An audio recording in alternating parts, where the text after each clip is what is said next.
हाँ तो सर, आपने ये शेयर मार्केट के बारे में बताना है, जो आपकी वीडियो है उस पर मैंने कुछ देखा भी है जी। तो शेयर मार्केट लेके, तो ये शेयर मार्केट होता क्या है? तो जो शेयर मार्केट है ये एक ऐसा बाजार है जिसके अंदर हम जो शेयर्स होते हैं उनको खरीदते और बेचते हैं। जैसे सबसे पहली बात यही आती है कि शेयर बनते कैसे हैं। जैसे हमने कोई भी कंपनी है उसके शेयर खरीदे या सब शेयर बेचे, ट्रेडिंग की, तो ये कंपनी उस जगह पे जहाँ से हम खरीद रहे हैं, बेच रहे हैं, कैसे हम उस कंपनी के मालिक बन रहे हैं, उसके शेयर्स के मालिक बन रहे हैं। तो जैसे होता क्या है कि मान लो कि कोई छोटे दुकानदार, अब वो जो छोटा दुकानदार है उसकी एक दुकान है, वो दुकान बहुत अच्छी चल रही है।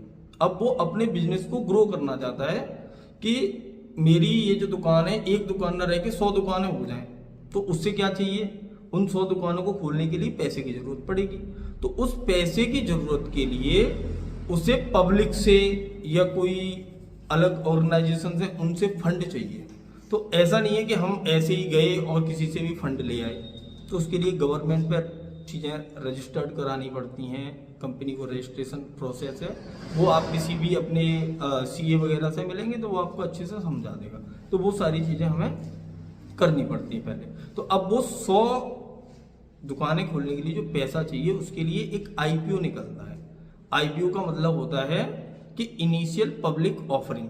इनिशियल पब्लिक ऑफरिंग में जो हमारा बीएसई और एनएसई, ये दो स्टॉक एक्सचेंज हैं जिन पे कंपनियां लिस्टेड होती हैं। लिस्टेड होने का मतलब कंपनियां जाके उसमें लग गई और आईपीओ निकला और लोगों ने उसमें अपनी रुचि दिखाई, उसके आईपीओ को खरीद लिया। जब आईपीओ खरीद लेते हैं उसके बाद कंपनी लिस्ट हो जाती है, उसकी डेट आ जाती है, अनाउंसमेंट हो जाता है। उसके बाद फिर वहां पे जाके हम कंपनी के शेयर्स को खरीद सकते हैं, बेच सकते हैं, मतलब ट्रेडिंग कर सकते हैं उस शेयर के अंदर। और जो पब्लिक है और जो ऑर्गेनाइजेशन हैं जो उसके शेयर्स खरीद रही हैं वो भी एक तरह से उसकी एक मालिक है, क्योंकि जो मेन मालिक था उसने अपने कुछ शेयर्स का हिस्सा 30% या 20% मार्केट को दे दिया, जिससे जनता ने उसको खरीदा और उसकी फंडिंग हो गई। और अब 100 दुकानें उसने ओपन कर दी, उन 100 दुकानों का जो प्रॉफिट है वो उसे मिल रहा है, प्लस उसके साथ साथ जो उसके शेयर होल्डर्स हैं उन्हें भी मिल रहा है। अब इस पे जो हम लिस्ट करवाते हैं तो इसके दो मेन स्टॉक एक्सचेंज हैं। जैसे एक है हमारा एनएसई जिसे हम नेशनल स्टॉक एक्सचेंज के नाम से जानते हैं, और एक है बीएसई, बॉम्बे स्टॉक एक्सचेंज।